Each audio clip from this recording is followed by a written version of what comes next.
మన ఎడల ప్రత్యక్షము కాబో మహిమేదుట ఇప్పటి కాలపు శ్రమలు ఎన్న తగినవి కావని ఎంచుచున్నాను. రోమాపత్రిక 8వ అధ్యాయం 18వ వచనం. ఒక సీతాకోక చిలుకకు చెందిన ఒక ప్యూపాను దాదాపు సంవత్సరం పాటు దాచిపెట్టాను. అది చూడ్డానికి చాలా విచిత్రంగా ఉంటుంది. అది కూజ ఆకారంలో ఉంది. దాని మెడ దగ్గర చిన్న రంధ్రం ఉంది.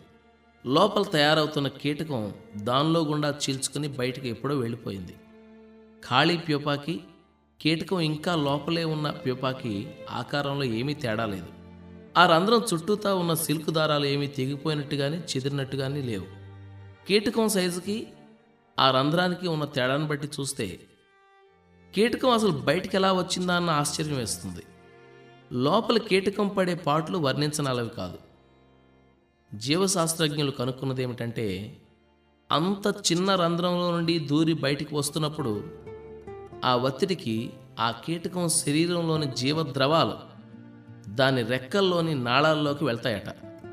ఎందుకంటే ఆ జాతికి చెందిన కీటకాల్లో అప్పటిదాకా రెక్కలు సరిగ్గా తయారు కావట. ఆ ద్రవాలు రెక్కల్లోకి ప్రవహించేదాకా ఆ రెక్కలు ఎగరడానికి పనికిరావట.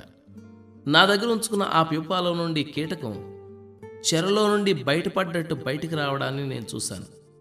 ఓ మధ్యాహ్నమంతా అప్పుడప్పుడు అటు ఒక కన్నేస్తూ దాన్ని గమనించాను. అది ఓపిగ్గా పాటుపడుతూ పెనుగులాడుతూ బయటపడడానికి ప్రయత్నిస్తూ ఉంది. ఎంత కష్టపడినా అంగుళమైన బయటికి వచ్చినట్టు అనిపించేది కాదు. చివరికి నాకు విసుగెత్తింది. బహుశా ఆ రంధ్రం చుట్టూ ఉన్న దారాలు పొడిగా ఉండటం చేత సాగడం లేదేమో. నేను ఆ ప్యూపాన్ని చెట్టు మీదే ఉంచినట్టయితే ఆ దారాలకి కాస్త చెమ్మ తగిలి రబ్బర్లాగా సాగేవేమో. నేనే దాన్ని ఇంట్లోకి తీసుకొచ్చి దాని సహజమైన సాగే గుణాన్ని చెడగొట్టనేమో అనుకుని ఆ రంధ్రాన్ని వదులు చేద్దాం అనుకున్నాను. దాని సృష్టికర్త కంటే ఎక్కువ జ్ఞానం, జాలి నాకే ఉన్నట్టుగా దానికి సహాయం చేద్దాం అనుకున్నాను. ఒక చిన్న కత్తిరి తీసుకుని అది కాస్తంత తేలికగా బయటికి రావడానికి వీలుగా ఆ రంధ్రం అంచును కొద్దిగా కత్తిరించాను. చూస్తుండగానే హాయిగా తేలికగా ఆ కీటకం తన ఉబ్బిన శరీరాన్ని ఈడ్చుకుంటూ బయటకు వచ్చేసింది. దాని రెక్కలు మాత్రం కృషించిపోయి చిన్న చిన్న చింతాకులంతా ఉన్నాయి. ఆ జాతి కీటకాల రెక్కలు వెడల్పుగా ఇంద్రధనస్సు రంగులలో మెరిసిపోతుంటాయి. ఆ రెక్కలు విచ్చుకుంటాయని, మిరుమిట్లు గొలిపే ఆ రంగులు అలరిస్తాయని నేను ఆ కీటకం వంక ఆతృతగా చాలాసేపు చూశాను. ఆ రంగులన్నీ ఉన్నాయి కానీ కంటికి కనిపించని చిన్న చిన్న బొట్లుగా ఉన్నాయి. నేను అనవసరంగా కల్పించుకుని ఆ రంగులని పూర్తిగా రూపుదిద్దుకోకుండా చేశాను.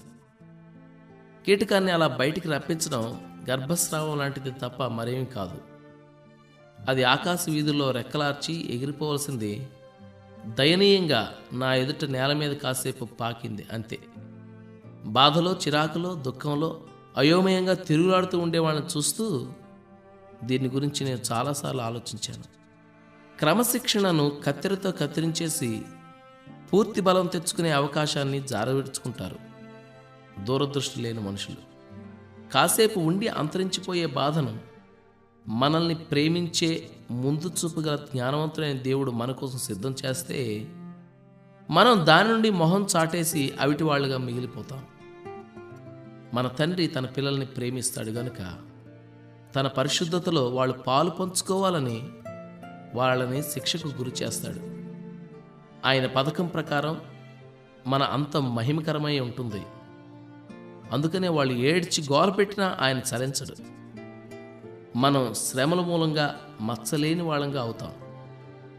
దేవుని పిల్లలు విధేయత అనే శిక్షణ పొంది శ్రమల ద్వారా మహిమలోనికి ప్రవేశిస్తారు.